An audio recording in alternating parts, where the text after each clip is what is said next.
I think there's no question that the future of comics, mainstream or small press, is going to be digital.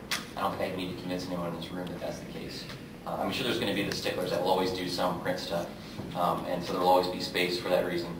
But I think what hasn't happened yet, or what we're starting to see, is that it's really emerging in formats.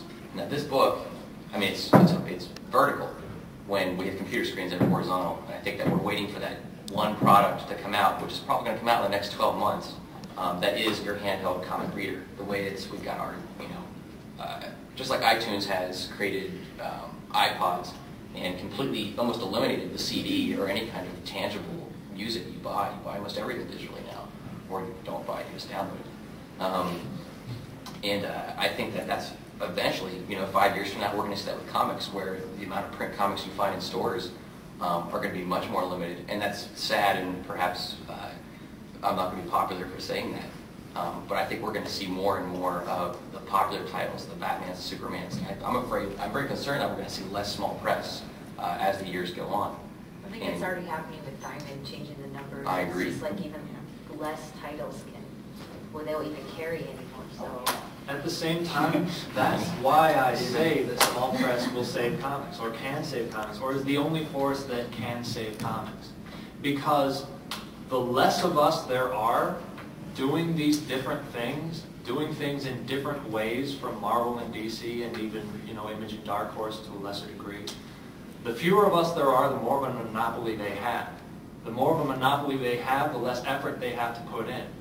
And I'm probably not alone instead sitting in this room and saying that I've picked up many a comic in the last many years that felt like everybody from the editor on down has been phoning it in and relying on the fact that we're going to keep buying certain characters just because we've always bought certain characters, and we're not thinking about whether we enjoy the comic anymore, we just are doing it by reflex. People are going to stop developing that reflex.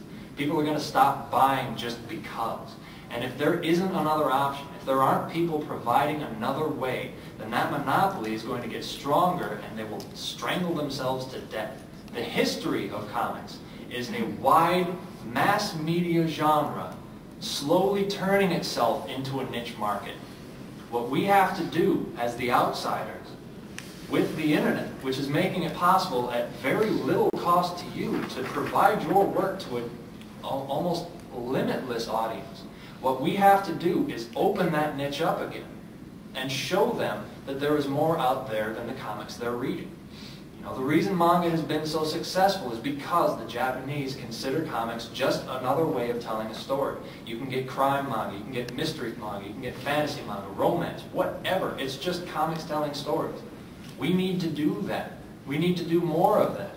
And if somebody doesn't, if we don't, they're not going to do it for us. No monopoly is a good thing. And even though, DC has their guys, Marvel has theirs, they're shaking their hands behind the scenes. Because as long as they run everything together, they get to split it all amongst each other. And the less anybody else is making them work harder for their audience, the less work they're going to put into their audience, and the smaller that audience is going to get. Let me quick say, too, here's the thing to think about. There's an apathy for regular comics, and this apathy has only grown more frustrated and angry because of the price hike that's happening. So comics are now, instead of $2.99, which was really expensive for a comic that takes you about 6 minutes to read, $3.99. And you know what? Most of your independent stuff, you can sell it for about that same price. And when you've got your independent stuff and your big stream stuff at the exact same price, and if you can make your independent stuff better than theirs, and you can, then that is much easier for your average person to be like, you know what, I feel like jumping ship. Right, I'm going to go somewhere else. We're cutting out the middle-man and Yeah. the independent press. Like this is $3.50 for a 76-page book, and you can't get a Marvel for just under $4 now. So. I remember 35 cents. That was where I started. So I hate to say it, I remember 12. Yeah, there you go. Starting with Eric, going down the line, pretty much my last question, and we'll open it up to some questions from the audience. But do you, as an independent creator, are you satisfied with where you are, do you consider yourself successful? And what do you, where would you feel successful if you are or not?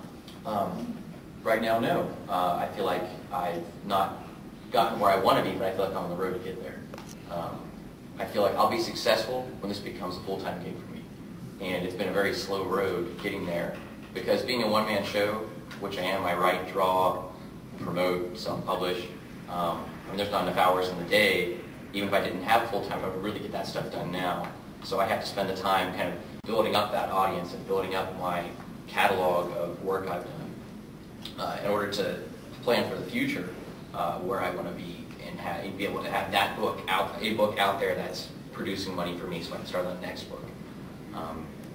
I think that that might even be an impossible goal. Not to say that it can't be done, but it's, so I shouldn't say impossible. I think it's a very difficult goal because it's so hard to, I mean, anybody knows it's so hard to get do comics full time, especially if they're your own and you're not drawing for a larger publisher.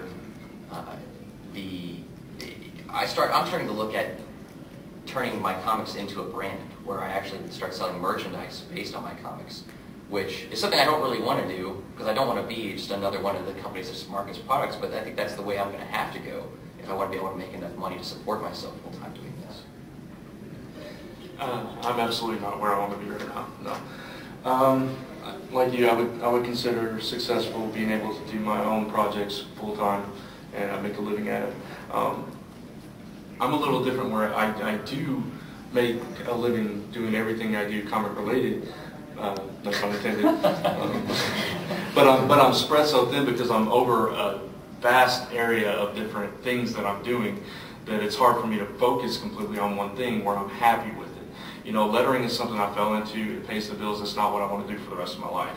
Haven, even though, you know, it's a great idea, it's something I enjoy doing, it's not what I want to do for the rest of my life. I want to create my own stuff.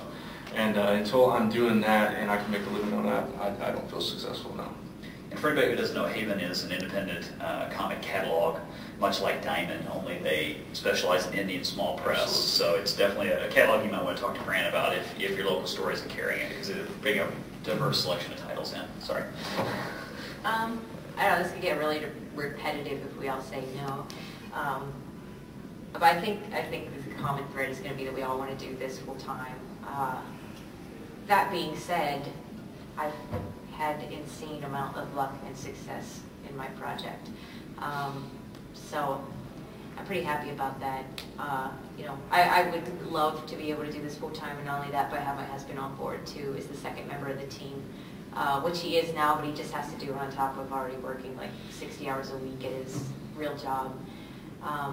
So I guess, you know, of course, financial independence, I think, is what all of us sort of are hoping for in this. But that being said, I mean, if you count success in, you know, having a beautiful book out I'm proud of and acclaim in the industry, then like, I'm pretty happy with that. And I have great readers. I mean, I have an online community that's just so much fun. They send me birthday presents, and I mean, it's just the most insane, ridiculous community. They like have crushes on founding fathers and argue about like which one of them was the hottest. Alexander Hamilton and Thomas Jefferson are usually in the lead, but then you get like really weird people sometimes who are in like Louis the 15th. Like, okay, why not? So I think that like it is. I mean, on the note of success, it's easy to get discouraged if you're looking at the final line of finances. And so I think that as an independent creator, you really do have to start, I'm not there, but I'm moving there, and to being able to redefine success in other ways, because if not, I think it just can become really depressing and really hopeless if really the only thing you're looking for is to become Jeff Smith, and there's like how many of him out there. Really to just maybe set smaller, more realistic goals and realize that like that having like your own small studio or complete financial independence, it's not going to happen right away, and it might not happen at all. So how is it that you can turn this project into something that you're content with, not just content with, but fulfilled through, in order to keep going, because there's only so long you can just continue to beat up on yourself that you aren't that one, two guys in the whole industry that is able to make that happen.